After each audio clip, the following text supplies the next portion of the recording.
लोकसभा चुनाव में हाफ और विधानसभा चुनाव में मैदान साफ,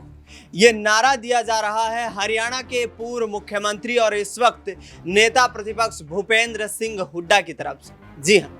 चंडीगढ़ पार्टी कार्यालय में मीटिंग हुई। उस मीटिंग में नवनिर्वाचित सांसदों की मौजूदगी में भूपेंद्र सिंह हुड्डा ने नई ऊर्जा का संचार करते हुए कहा कि हरियाणा में लोकसभा चुनाव के दौरान जो लहर देखने को मिली है, ये लहर आने वाले वक्त तक कायम रहेगी। लिहाजा भारतीय जनता पार्टी को अब हरियाणा का मैदान छोड़ करके भागना पड़ेगा। उन्होंने कहा कि जिस धोखाधड़ी के चलते, सरकारी तंत्र के चलते केंद्र की सत्ता में बीजेपी एक बार फिर से आसीन होने की कगार पर आई है, लेकिन देश की जनता के दिलों में वो जगह नहीं बना पाई है। लिहाजा हरियाणा दिल्ली से सटा हुआ है और हरियाणा की राजनीतिक हलचलें दिल्ली को प्रभावित करती हैं। ऐसे में देखा जा रहा है कि जिस तरीके से कांग्रेस पार्टी ने 10 लोकसभा सीटों वाले हरियाणा में 2019 में तमाम सीटें गंवाने के बाद जो कमबैक किया है, जो बाउंस बैक किया है, वो बाउंस बैक कहीं ना कहीं उन्हें हरियाणा में विधानसभा चुनाव में जीत की ओर लेकर आगे बढ़ता हुआ नजर आ रहा है। ऐसे में देखना यह होगा कि नायब सिंह सैनी के पास, जो कि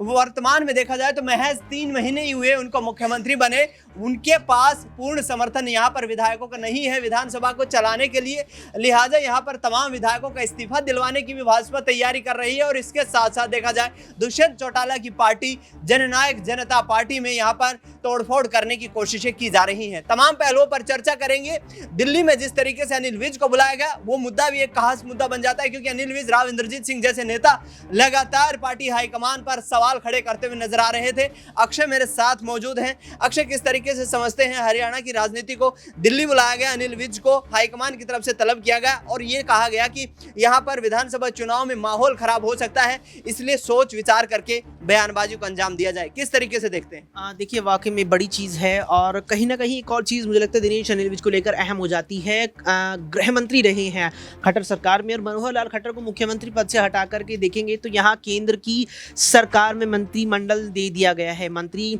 विभाग दे दिया गया है, कैबिनेट मंत्री मनोहर लाल खट्टर तो है, लेकिन अनिल विज का क्या हुआ? 4 महीने 5 महीने पहले तक अनिल विज हरियाणा के गृह मंत्री थे और वर्तमान में देखा जाए तो महज एक विधायक मात्र हैं। अब बयानबाजी को लेकर के आपने यहाँ पर जिक्र किया, दिल्ली बुलाया गया, आलाकमान ने तलब किया है उन्हें यहाँ पर केंद्रीय राजधानी में। और कहीं ना कहीं मुझे लगता है कि जो वो अंबाला वाला वाकया हुआ था, जब किसानों ने अनिल विज के काफिले को घेर लिया था, खुद सामने आए, किसानों के बीच कहते नजर आए कि हाँ मेरी गलती थी, पुलिस प्रशासन मेरे अधीन था, गृह मंत्रालय राज्य का मेरे हाथों था, पुलिस प्रशासन मेरे अधीन थी, उसके बावजूद पुलिस प्रशासन ने यहाँ पर किसानों पर आंसू गैस के गोले दागे, उन्हें रोकने के तमाम प्रयास किए गए दिल्ली जाने से, और मैं कहीं ना कहीं जिम्मेदारी लेता हूँ, मेरी गलती थी। यानी कि जो अनिल विज ने जिम्मेदारी अब बाद में ली है, अगर अनिल विज ये जिम्मेदारी उस वक्त ही ले लेते, 13 फरवरी का वो कांड था, 13-14 फरवरी के आसपास का, तो जाकर क्या था कि अनिल विज ने जिम्मेदारी ले लिया मुख्य रूप से। लेकिन अब अनिल विज कुछ नहीं है, अब सीधे तौर पर वो ठीक रहा। अगर यहाँ कहें कि अनिल विज ने अनचाहे भी, बिना चाहे भी कहीं ना कहीं अनिल विज ने ये ठीक रहा, भाजपा के सर पर फोड़ दी, जिससे निश्चित तौर पर भाजपा की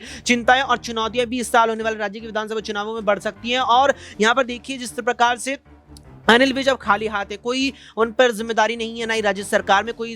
उनके पास पद है, ना ही केंद्र सरकार में उनके पास पद है, तो निश्चित तौर पर देखिए अनिल विज पर को लेकर के शायद कोई बड़ी जिम्मेदारी भी दे दी जाए इस साल हरियाणा के विधानसभा चुनाव में। क्योंकि अगर वरिष्ठ चेहरों में हरियाणा में देखेंगे तो उन वरिष्ठ चेहरों में आते हैं जो लंबे वक्त से हरियाणा संगठन से भाजपा से जुड़े हुए हैं, और कहीं ना कहीं आलाकमान ने हिदायत भी उन्हें दी है कि अपने बयानों को लेकर शांत रहें, इस तरह के बयान ना दे जो कहीं ना कहीं भारतीय जनता पार्टी की चिंताएं, मुश्किलें प्रदेश में बढ़ाती। अक्षय, क्या नायब सिंह सैनी यहाँ पर सिर्फ रबर स्टैंप जो है चीफ मिनिस्टर साबित हो रहे हैं, जिसको लेकर के तमाम घटनाक्रम घटित हो रहा है? हाँ देखिए दिनेश, स्थिति तो कुछ ये नजर आ रही है। आप गौर करेंगे यहाँ पर नायब सिंह सैनी को जिस प्रकार से मार्च में मुख्यमंत्री बनाया गया था, उसके बाद से वो इतने सक्रिय नजर नहीं आए, खुद की सक्रियता इतनी नहीं बनी। हालांकि कहीं ना कहीं जिस प्रकार से देखने को मिला कि चुनाव प्रचार के दौरान जब पश्चिम उत्तर प्रदेश की कई रैलियों में नायब सिंह सैनी प्रधानमंत्री नरेंद्र मोदी के साथ नजर आए थे और खासी चर्चा हुई थी। पश्चिम के मेरठ में जब प्रधानमंत्री नरेंद्र मोदी ने रैली की थी तो उस मंच पर नायब सिंह सैनी भी मौजूद थे, जो दर्शा रहा था कि नायब सिंह सैनी को अब पार्टी वरीयता दे रही है, पार्टी लगातार सैनी को आगे कर रही है। लेकिन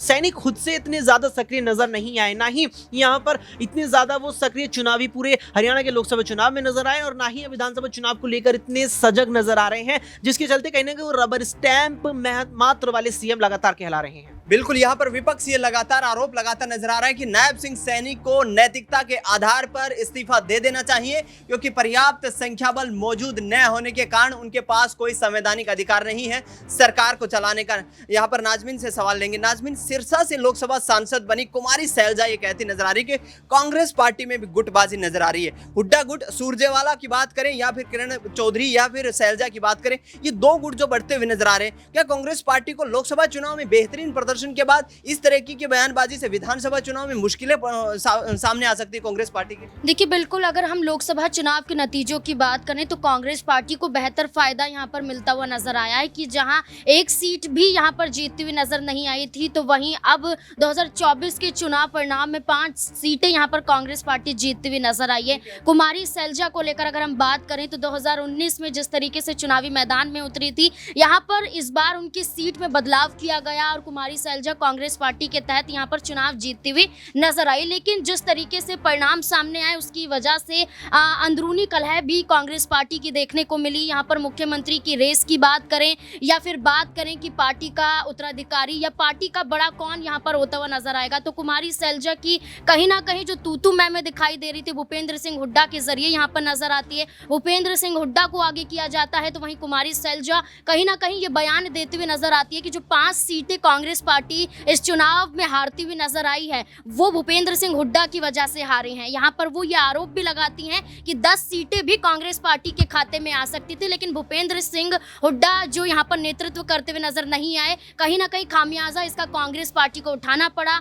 अब 2 गुटबाजियां यहाँ पर देखने को मिल रही हैं। वहीं कुमारी सैलजा को लेकर ये भी दावा करते हुए यहाँ पर पार्टी के कई ऐसे नेता भी नजर आ रहे हैं जो सीधे सीधे तौर पर उनको मुख्यमंत्री बनाने की बात करते हुए नजर आते हैं और कहते हैं कि आप सही मायनों में एक मुख्यमंत्री के चेहरे के रूप में नजर आती हैं। तो आप देखिए कि जो ये लड़ाई बढ़ रही है ये हरियाणा में भारतीय जनता पार्टी को फायदा पहुंचा सकती है। नाजमीन, रोकना चाहूंगा, अनिल विज को दिल्ली बुलाया जाता है, बीजेपी हाईकमान तलब करती है। राव इंद्रजीत सिंह का भी यही रुख रहता है, कहते हैं कि 400 पार का जो नारा था एक शिगुफा था और इसका पार्टी को नुकसान हुआ है। तो क्या राव इंद्रजीत सिंह को भी तलब किया जाएगा, क्योंकि मंत्रालय जो सौंपा गया है वो बेहद छोटा है? देखिए, बिल्कुल, अगर हम बात करें 400 पार के नारे की, तो 400 पार के नारे को लेकर ना सिर्फ हरियाणा बल्कि महाराष्ट्र में भी यही मुद्दा उठाया गया, जब एकनाथ शिंदे कहते हुए नजर आते हैं कि भारतीय जनता पार्टी का 400 पार का नारा ही उन पर घातक साबित होता हुआ नजर आया। यही वजह थी कि भारतीय जनता पार्टी 300 पार भी नहीं कर पाई। राव इंद्रजीत की बात करें तो गुरुग्राम से चुनाव जीतते हुए नजर आते हैं, राज बब्बर को हरा देते हैं,